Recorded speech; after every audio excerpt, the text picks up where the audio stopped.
Hello, everybody, and welcome back to the Creep It 100 podcast. I am your host, Kinson, and I am here with Mark. Hello.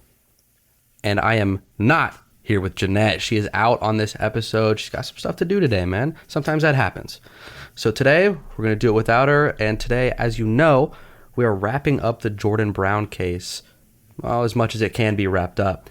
Still a little bit of ongoing stuff, but we'll go ahead and get into that later. So, Mark, do you remember where we left off? Yes. We left off with the black truck in the driveway. Mm-hmm. I don't blame you. I don't blame you if you don't remember a lot. I know. There's a lot of podcast magic going on, guys. All right. You heard this last week. We recorded this 4 weeks ago from this air date. So what I do remember is that Jordan's mother had an ex who may have been in the black truck, and I remember that the black truck still had snow on it. Correct. So yes. Yeah. So Jordan's stepmother, who is Kenzie Hoke, was, found dead, as we know, and there was a black truck that Jordan made a special note of seeing, and her ex, Adam Harvey, happened to drive a black truck, kind of very similar to the one that Jordan described. And the reason that this is so weird is because Jordan has never met that man in his life. He has no reason or no knowledge to know that he drove this black truck.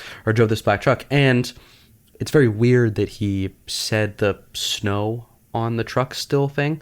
I don't know. It seems like a weird detail to throw in there. And they didn't record a lot of the interviews with any of the children, which actually is not very legal, but we'll get into that later as well, because Jordan's lawyer later would bring that up, and we will talk about that at the end. So just as a little recap, let me take you back through that morning through a few different people's eyes in this story. So first up, we got Chris, who, if you remember, is Jordan's dad and Kenzie's fiance. So Chris wakes up for work. He's the first one up in the house. For some reason, he said was super out of character, Kenzie asked him to stay home today just because she wanted to see him. He says no, obviously, because it's just, how could he know that he's having a bad feeling, and how could she know that it was true? So he leaves. He goes to work, and next thing that happens, as far as he's concerned, is he gets called home, and his fiance and unborn child, because remember, Kenzie was pregnant, 8 months pregnant, is found dead. Immediately question him, but he's at work. He has literally hundreds of alibis. There's no possible way that this happened. So he's immediately written off as a suspect. So then let's go through Jordan. So Jordan wakes up. We know that he goes into Kenzie and his father's room for clothes, because small detail I mentioned last episode, which you might remember, is that they were in the process of switching rooms. So all of Jordan's clothes were still in the room, because once the baby came up, they wanted to be in the other room, because I believe it was slightly bigger to fit like a crib, something along those lines. But they were in the process of switching rooms. So Jordan is in the room, 100% confirmed. He says he was in the room getting clothes. And then supposedly he is seen moving guns around by the older sister, who is Kenzie's child. She is 7 at the time. Her name is Janessa. She supposedly sees him moving guns around. Then after that, he goes and he watches some TV, and then he leaves for school with his sister, Janessa, as well. And then gets pulled out later in the day, as well as Janessa, for questioning and everything after they've discovered the body. So let's talk about Janessa's morning. As far as she's concerned, she wakes up, sees Jordan with these guns, eats breakfast, goes to school with Jordan. Only thing she knows. And supposedly heard this loud bang, and we'll get into why I say supposedly here in a little bit, because turns out there could have been a little tampering with her memory and a little influence from some other people in these stories. And then the youngest sister, who we know is the one who actually brought attention to the mother, wakes up, finds her mother, Kenzie, and she's the one that's crying in the glass door until one of the tree trimmers come over and is like, what is going on?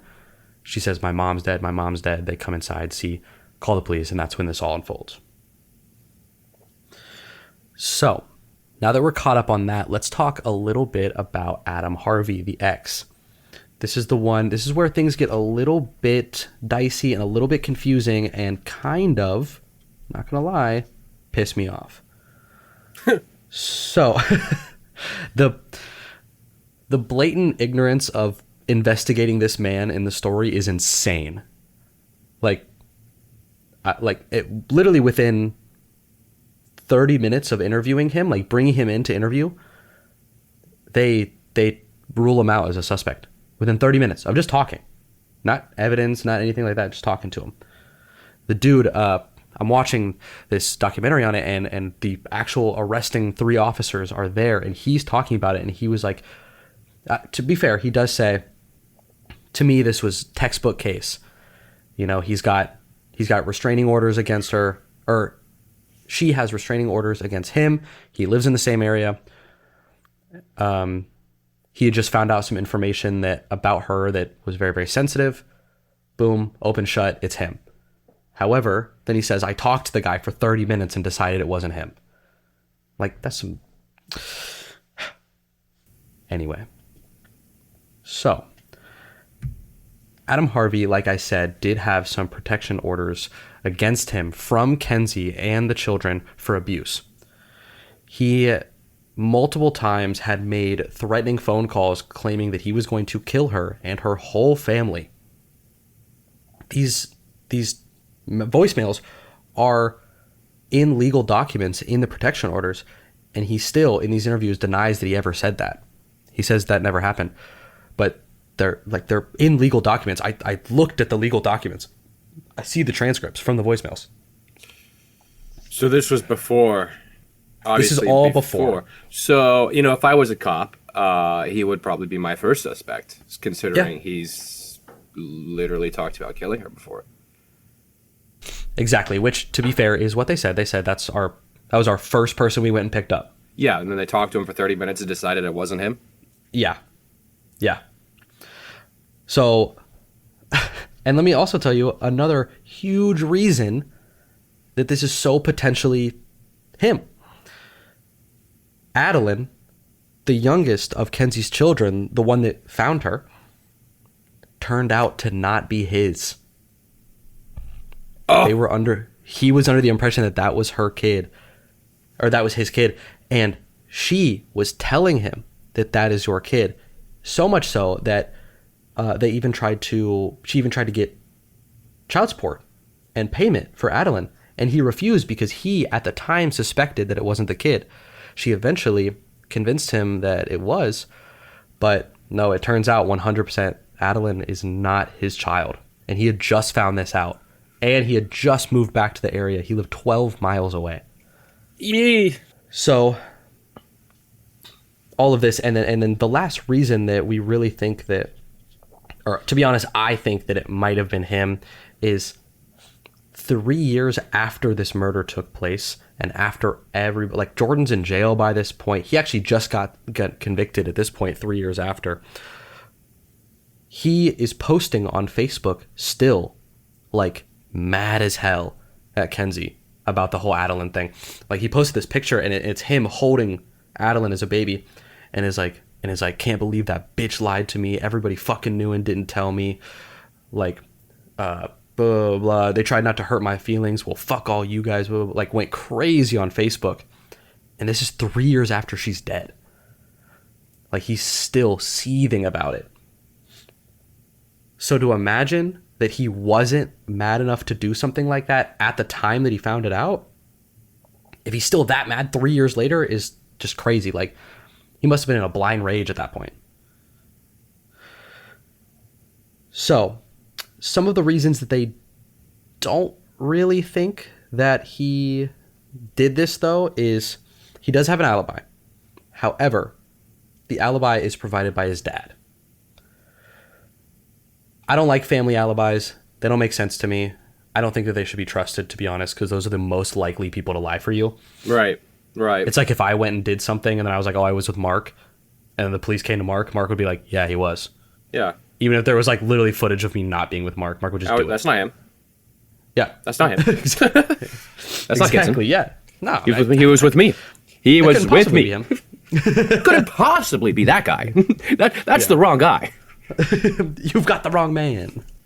Start just throwing out old-timey ass references, just super mad at the police. I was trying to think of one during that silence that we were just taking. But I just couldn't. I couldn't figure one out in time. And I'm sorry to let the That's listeners okay. down. I'm truly Yeah, sorry. I know. I mean, you let me down, you let them down, but that's okay. Yeah. Sorry. Also, listen, guys. Sorry about this sniffling that I'm doing throughout this podcast, man. Like, I got a stuffy nose, and I came here anyway. So, I mean, be happy, but like, you know, I apologize for the sniff. Hey, it's allergy season, man. I don't have allergies. I have like, I don't even know what I have, bro. It's terrible. It's been lasting for weeks. Like, I Is have this a lot of a issues cold? going on. I don't know. My nose is dry. Or like the outside of my nose is dry. I'm sniffling. I can't hear out of my left ear. Like, shit's not going good. Oh, that's Right now. monkeypox. Stop. Don't say shit like that. Oh God, oh God, oh God. Oh God. I was serving food yesterday. Hey, everyone stay away from the restaurant. No, chill. All right. Gonna get me fired, man. I ain't name dropping. We're not allowed to do that. Yeah, we were told by the president we weren't allowed to name drop anymore. Our producer said Yeah, our producer. people out anymore. Our producer, and I quote, said, "Don't call out serial killers that are still alive." Blah, blah, blah, blah, blah. Whatever, If you man. guys get killed, that's on my conscience. Yeah, I yeah, know. yeah. What a selfish way to put that, man. And you know what? Just because of that, Richard Kuglinski, fuck you. Samuel Little, fuck you. From me and Mark, I live at 1, 2... No. Catch me at 9. You know what? Just come to Ohio, bro. I'll find you. Samuel, I know you're already here. He's the most residential. I mean, he's dead, but he was the most residential. In 2020, he was alive. That's true. That's right. We were walking the same streets, bro. No, he was in jail. He was. I'm about to say that. That's He not was true. 100. He died in jail. That's not true at all. No. He did stay at Mansfield. We've technically followed the same footsteps as him at one point. At one point, we stepped in the same spot that he stepped, and that's There's kinda crazy. that big board at Mansfield with like the prisoners' names and like what Yeah. they've done. Next Yeah. time I go, I'm gonna look for Samuel Little's name. I wonder if he's on there, or if they would like consider it like that one might even be like a little too dark. No, they got some mean- dark ones. Yeah, they put the guy that lit himself on fire. That's kind of crazy. Yeah. Yeah. Right. Right. Yeah, and they left the char stains in his cell, so maybe they're not that worried about it. Yeah, my question is, so like if I like was running a prison or something, and one of the inmates set himself on fire, I would kind of want that cleaned immediately. I don't know why. That's what I'm saying. It was left the way it was. Dude, health inspections. Like what? There's no way that like they were just allowed Unless to that was like they one got of shut the down. last inmates there. It doesn't. I don't know. I wonder if there is a. I'm gonna have to look that up. Like at the year that happened and the year that it closed. I bet it could be like because it was in the last like 2 years. I kind of get it. They were already on the outs anyway. Yeah, and they like, got shut down for like malpractice, didn't they? Like it was like super abusive, like conditions and like they were getting treated more horrible than they should have been. I don't know the whole story. Pretty sure that's why I got stopped. We And- should do an episode on it We should do an episode on it. live from the cell. Live from the cell. And we actually any place that shows the world's first electric chair just on display probably didn't have great conditions for their prisoners. That's all I'm saying. 'Cause they were proud of it. It's in the lobby. They moved see it that around. without- The lobby changed tremendously. Really? Because it used to Yeah. be right there when you walk in. Yeah, now it's in its own like little room. It's got its own little room now. And I couldn't, cute. because I remember I walked in expecting to see the electric chair, because that's like the 1st thing you see. I walked in, and like it was renovated, and it did not look like the same place at all. I was like, Oh, that's kind of like defeats the purpose. The purpose. I is know. like I was like low key upset. I was like, historical it okay, looks. well that sucks. Oh, they still have the electric chair though, so. Yeah, first one created by a dentist. Fun fact. So Yeah, Jordan Brown. Let's get back to it. yeah, let's. We got on a pretty long tangent there. That's fine though.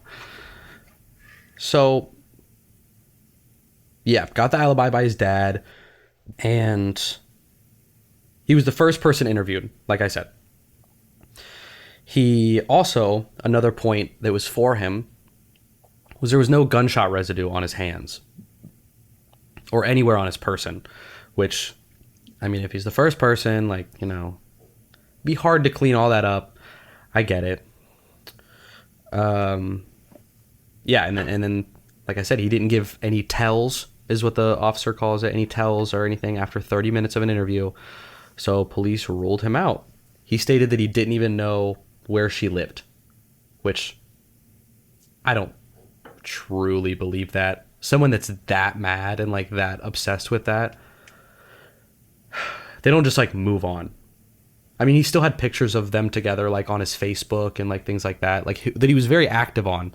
So it's not like he just forgot to delete them. Like they were there. And one of the biggest points that the police had is they just can't get over the fact that he would have had to, in this time frame, a timeline assuming he did it, he would have had to drive there in a 24-mile round trip, which is not crazy, but he would have had to drive there, assume that the doors were unlocked, assume everybody was out of the house, assume that they had a gun in the house, because the gun that was used was in the house still, and it was one of theirs. Oh, it was that tiny like baby shotgun. Right. Assume that there would be a gun there to use, sneak around all these tree trimmers, leave, get back to his house, take a shower, get all the gunshot residue off, in time for the police to come over and get him. While the police noted snow was still on the car, and they could not get over the fact that there was that light dusting of snow, and that would have not that wouldn't have fallen off in the trip. But Jordan did say that car had snow on it. Looked like it was like snowed in, like it had been there all night.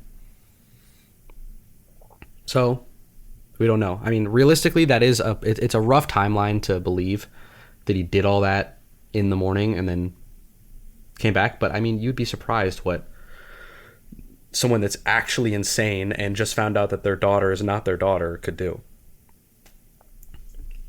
People have done much worse and gotten away with it.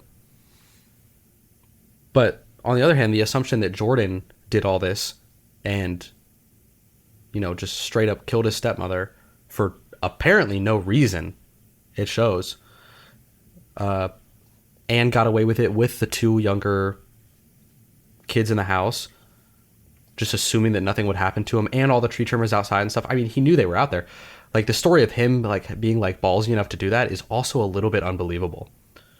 So it's just really, really up to interpretation here. I'm inclined to believe that Jordan did not do it, though, to be honest.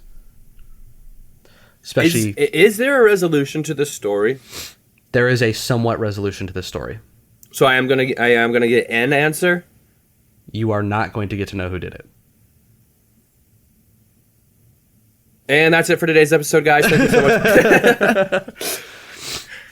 All right, guys. We are actually going to take a short break to pay some bills. So you guys enjoy, and we will be right back to you with right when Jordan's getting out of prison.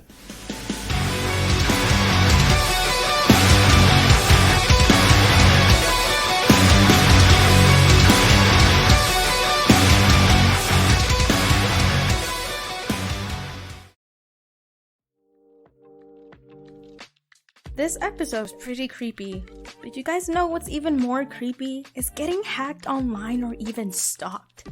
How I fear of losing my private information to some random creep that you don't even know. Now, I'm pretty sure you guys think the same, but hey, Don't worry, because NordVPN can prevent all of that for you, just how it did for me. NordVPN is the world's leading VPN and malware blocking service. It secures your internet data with military-grade encryption, ensures your web activity remains private, and helps bypass geographic content restrictions online, and it allows you to connect to over 5,000 servers in 56 countries.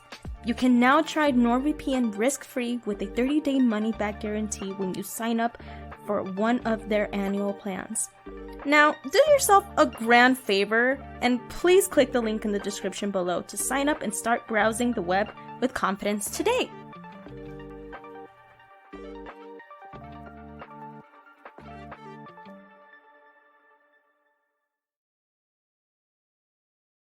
All right, guys, we are back from our break. Thank you guys for listening. And we are talking about Jordan Brown right when he gets out of prison.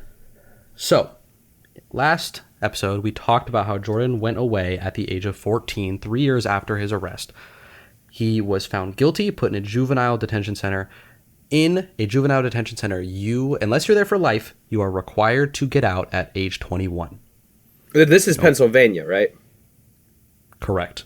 Okay. Oh, that's weird. Wampum. Pennsylvania. Signs takes place in Pennsylvania. True. Check out Good time to plug the next episode, guys. Yeah, check out next week's episode. We're talking about Signs by M. Night Shyamalan, one of my favorite movies. Mm-hmm. Yeah, I have no opinion so far because you'll hear it next week.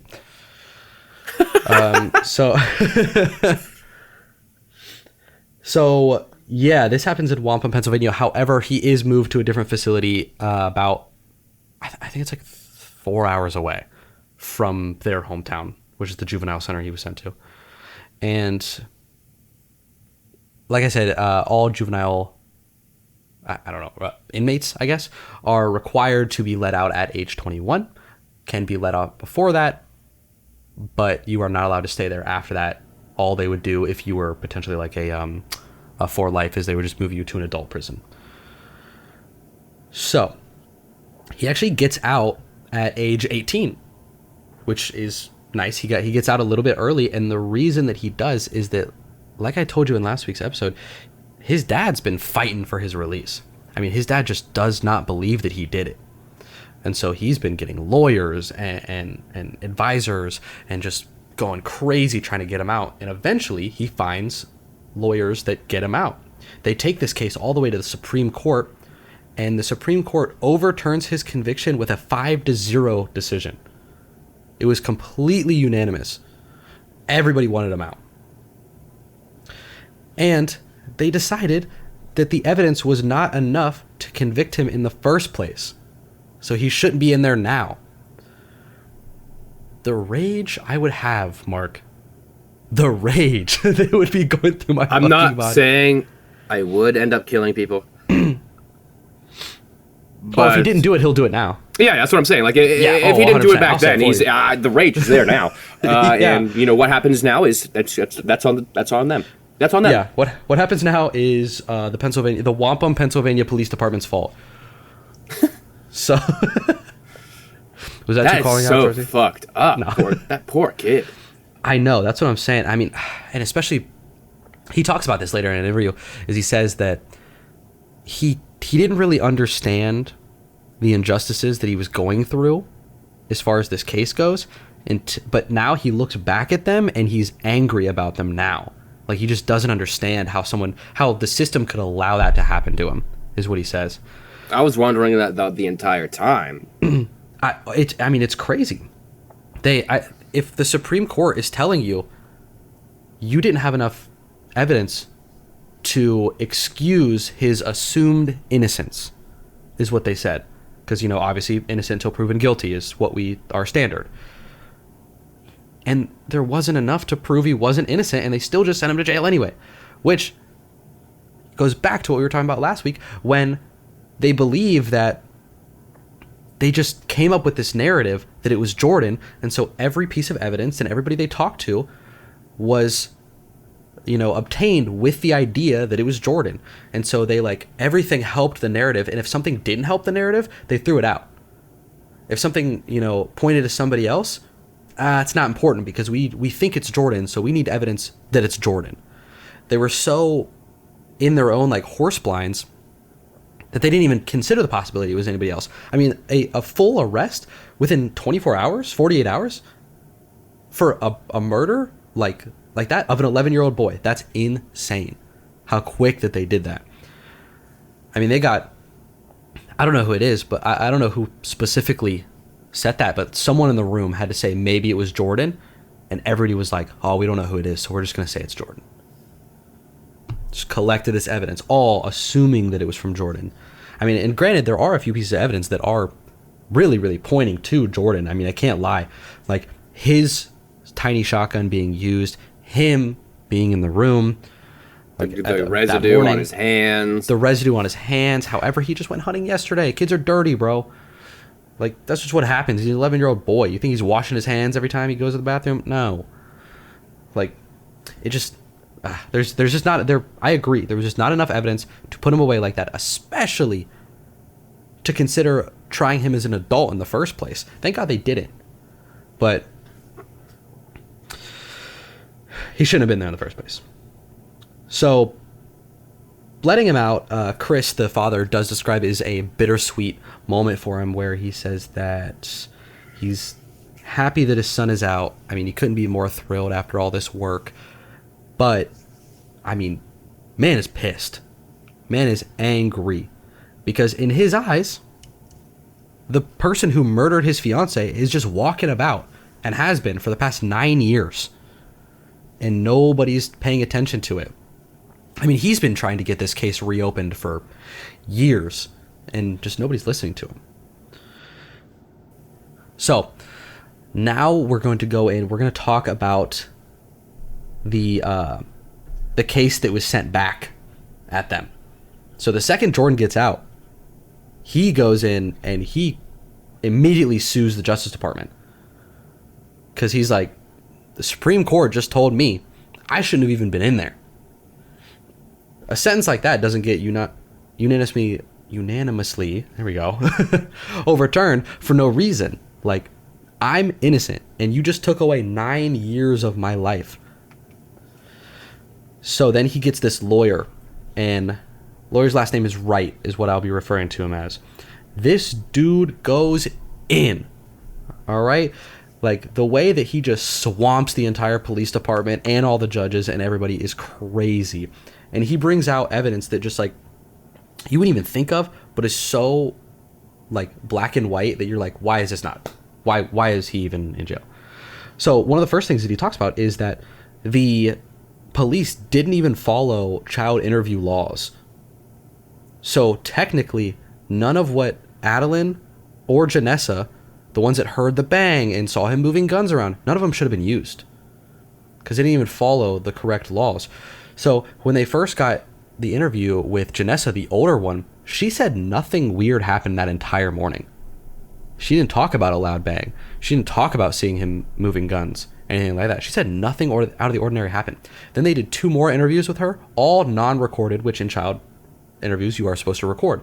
And you're not supposed to have more than one adult in the case, or in the room, sorry, and you're not supposed to talk about the case specifically with the kid. They did all of these things. It's only after the police mentioned that they're thinking about Jordan as a suspect to the grandparents that all of a sudden, in this 4th interview, the one that they did record, she starts telling them that she heard a loud bang and that she saw Jordan moving guns around and things like that. And also, just as good practice, you're supposed to trust the first interview the most.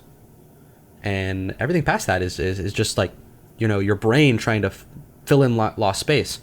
Especially not a 4th interview from a child. And after you just told a grieving family whose daughter is dead, maybe it was this kid over here. And I think that those grandparents were in her ear telling her, hey, just say this. Just say this. Because, I mean, not mentioning shit until the 4th interview? Yeah. Something so huge and crucial doesn't make sense. You either remember stuff like that or you don't. You don't remember that much later. Someone gets shot and you don't not remember somebody holding a gun. Doesn't make sense. So another kind of crazy thing that Wright brings up is there was actually an interview with Chris's former girlfriend, like the father, Chris. His former girlfriend went on record and said that she was not afraid of Jordan at all. There was no indication that Jordan was any type of bad by any means. And then the police didn't use this recording in this interview and said, oh, we actually aren't allowed to use this because we think that she's scared of Jordan. So she doesn't want to be identified. And so they just threw out that interview in support of Jordan. But I mean, they found it and they brought it back up. They brought that interview back in and they just played it. And she literally says like 5 times, I'm not afraid of Jordan by any means. And then the police tried to bury it, saying that, oh, she's afraid of Jordan. She just doesn't want to say it. Didn't use it. In the original case. Another huge topic he brings up, which we kind of already talked about, is the failure to properly investigate the ex, Adam Harvey. I mean, 30 minutes in an interview room and then let go is insane. I mean, that's just bad police work. Period. In and out. Call him out. You know what? Call him out. Do it. Yeah, Adam Harvey, come get some, bro. That's all I'm saying. Adam Harvey, I'm gonna find you on LinkedIn. True, bro. I'll make sure you never get a job again. You have a face tattoo, so you probably already don't, but...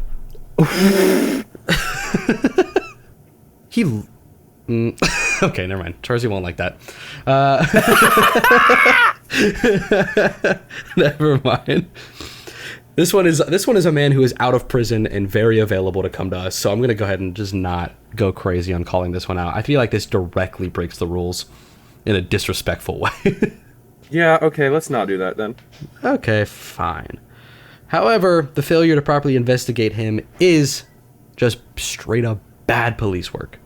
So, I mean, like, the fact that he just moved to the area, threatened to kill her and her whole family, and her whole family also knew this and still was like, nah, it was Jordan. Instead of saying a word against him.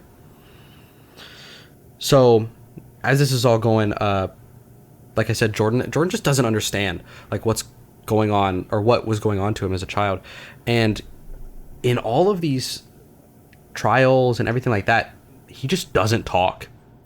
Like, the only thing that he did is he corrected somebody when they said what he was going to college for, because he's now, you know, going to college, and he's going to information technology, I believe, is his major. And somebody said information studies or something like that, and he said information technologies. And that's the only time that he's talked in like the past like 2 years in any of these court cases. So as of right now, Jordan is, like, as of present day, he's debating on whether or not he wants to bring back up this case, or if he just wants to let it go. I mean, he tried to sue for injustice, and it was just kind of put to the side. It didn't really like work. He said he did consider a job in going into helping kids and like helping the justice system because of what happened to him. But a lot of me thinks that he just wants to move on and that he's just kind of done. He's tired of it. I mean, this has been literally his entire life, and he just wants to be a person at this point and get away from all this. I mean, Kenzie's family is insane and like still believes wholeheartedly that he did it, and like they hold protests and things like that and like try to get against him. But I think he just wants to move on, which, you know, hopefully he can. He was let out. I mean, he was let out 3 years early, so it's not like he's some hardened criminal in there. I mean, he's going to college. He's doing good so far. So bittersweet ending to this story is that he's out, but we have no idea. We might never know if he actually did it, or if Adam did it, or if there was some unknown assailant, or if it was one of the tree trimmers. We have no idea. I hate what are your that. thoughts, Mark? I mean, I hate what that. What are you thinking? Hate what? I truly hate that there's no answer. Yep. sometimes there's just not going to be one. You got any thoughts? You got any theories? I mean, I really hope that Jordan can live a normal life. Me too. I feel like it might follow him though, to be honest. Something that big will. I know, yeah. For like, because I mean, I'm not 100% sure, but I'm like 85% sure that his records got wiped. So as far as job application and things like that, like no one will ever know unless they know the case that he went through all this. Right. So I'm pretty sure when the Supreme Court let him out, they wiped his records because they were like, hey, you weren't supposed to be in there in the first place, so we're not going to punish you for the rest of your life. And he got let out at 18, actually, which means that his old records would be expunged. I don't know. This whole case made me mad. That's what I'm saying. I told you that up top. It wasn't handled very professionally by the police department. No. They took away 9 years of this kid's life. Literally, like, that's insane. That's like, if you 11 to 21, it was like the full scope of like everything. That's like 10 years, man. I know. 10 years. That's a decade of dealing with this, and half of it you don't even understand what you're dealing with. Oh, those are like that. 10 years is very important for your development too. Yeah, very formative years. So, you know, it's just, yeah, like you said, it's just improper police work. Just gave away so many of his formative years, and he is probably gonna suffer with that for a very, very long time. I mean, it's going to be, his whole life is going to be affected, especially because of the fact that this was such a public trial and such a public, like, news story. I mean, this thing got picked up and went everywhere. This was everywhere in the country when it was happening. And especially when he got out, it was too. So, I mean, like, his face isn't going to change that much. Like, people are going to recognize him. Or if anybody ever, he gets a girlfriend, she just looks up his name. Seeing that? Jordan, if you're listening, I hope you're doing okay. I agree. Jordan, I hope you're doing great. I hope, let's see, that all happened. You should be out of school now. Hopefully graduated. Hope you're doing good. Hope you got a nice job in information technology. I will be honest with you, I have no idea what that major does. But you know what? I hope you're doing great. You deserve it. Yep, you do. It was a lot. It's a lot to go through, and you got kind of beat up by a system that didn't care that much about you. You got beat up by a system that was targeting you for something that you potentially did not do. You know what? This is maybe the most lighthearted series that I've done, and ending on the saddest. Yeah, just like wishing the person well. Yeah. Yeah, you know what? I'd never, ever in my life thought that we would be ending one of my true crime episodes wishing the assailant well. This is a different one. Like this, yeah, it's very different comparative to the last two we did. Yeah. Richard and Samuel. Yeah, Richard Bad and Samuel guys. both Jordan? get fucked. Jordan, I worry about you, man.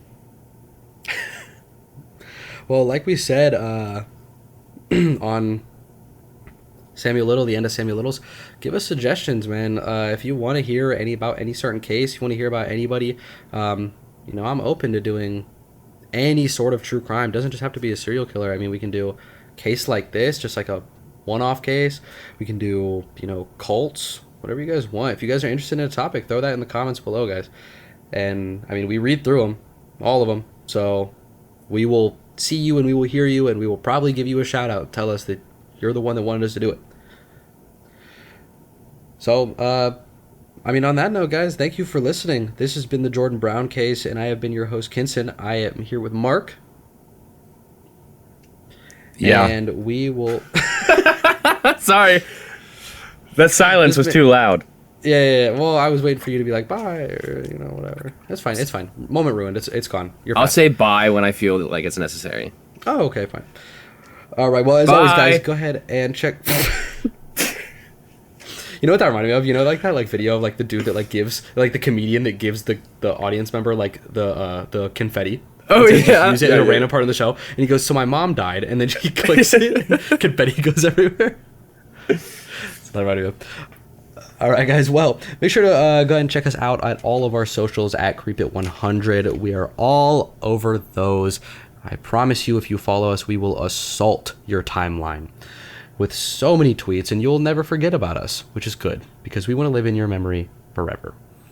Also, guys, if you want to support the show, we have a link in our bio where you can go ahead and do a monthly subscription to us if you feel necessary, and if not, then just a rating, guys. We would love those. Really helps us. So help us make the show. On that note, guys, we are out of here, and we will see you next week for Signs.